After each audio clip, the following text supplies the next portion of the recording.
And hi again, everyone. Welcome to Game On. This is the A-Team. She's AJ. I'm Adam. We are happy to have you here.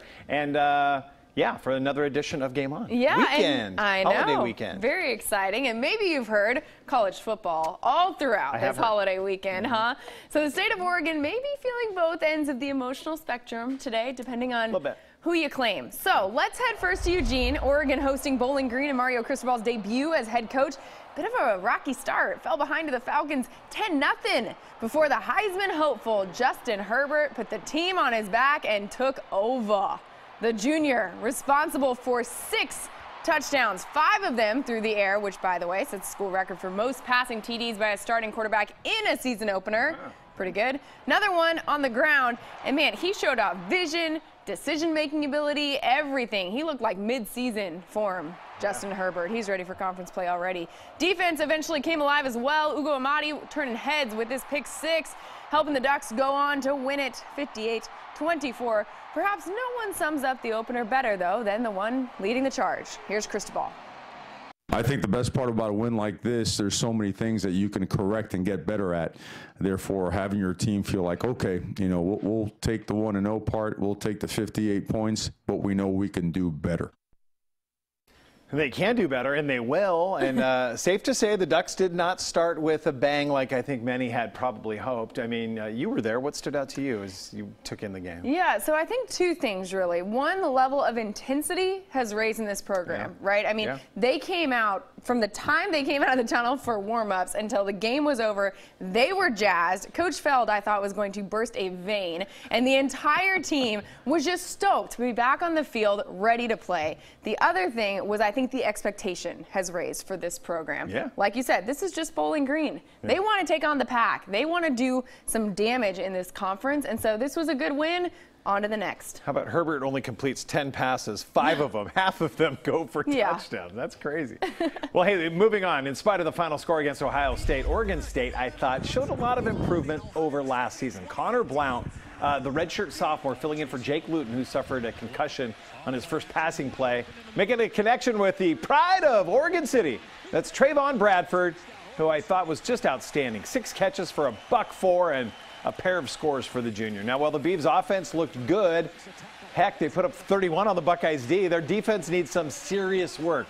Ohio State ran up 721 yards of total offense, and yeah, they put up 77 points. That's no bueno. 77-31, the final. I did think our guys played with great effort. We've got a lot to learn from this game, though. I mean, you're playing a team like that, there's no room for error. We made some errors. Got to work on our tackling. But I thought our effort throughout was good. Okay, so not a flattering scoreline. Could potentially get worse if Luton ends up having to miss some games, although I did think Connor looked pretty good as well. What were your thoughts on the season opener for the Beavers? First off, the 77 points allowed were the most in program history. Okay. Only beating last year's Civil War when they gave up 69 points. So let's talk about, what is that, 146 points, if my math is correct, in the last 8 quarters of Beaver football. Yeah. That's not good. So the elephant in the room is to get that defense up to speed and do it quick. Offensively, they were decent with Blount, who likely will get the start probably against Southern Utah next Saturday. Luton has got to stay healthy. But I also love what I saw out of Artavis Pierce, the running back. He was phenomenal. Absolutely. He's kind of waited his time. So we'll see. Next week, you know, they'll get a win against Southern Utah. Bank on that. The return. That's right. Coming back to Corvallis. That's right. Elsewhere in the Pac12, number 6 Washington on the road taking on number 9 Auburn. This one I felt like had some big playoff and conference implications. Late in the 4th, Huskies up 16-15, but Whitlow with the strong 10-yard run for the score. 2-point conversion fails, so Tigers go up 21-16. This was the last chance for Washington, and Jake Browning is sacked. He had a rough day. 5 sacks and a pick. Auburn holds on to win it. SEC over Pac12, 21-16 your final. They're going to host North Dakota next Saturday. Well, a better outcome for Mike Leach and the Cougs. Washington State cowboyed up in Wyoming, but they had to rally. Down 6 late in the 3rd, freshman Gardner Minshew to Max Borgi, who will lay his helmet in, and yeah, there's the score. They tack on the PAT. Wazoo goes up 20-19. Early in the 4th, the Cougs add a little insurance.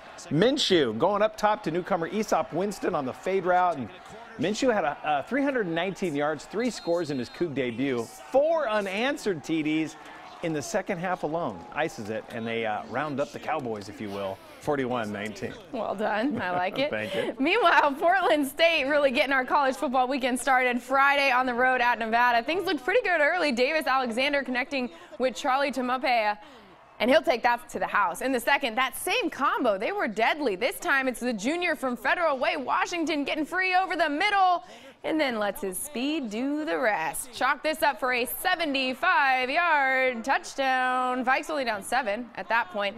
Then the Wolfpack release the Wolves, if you will.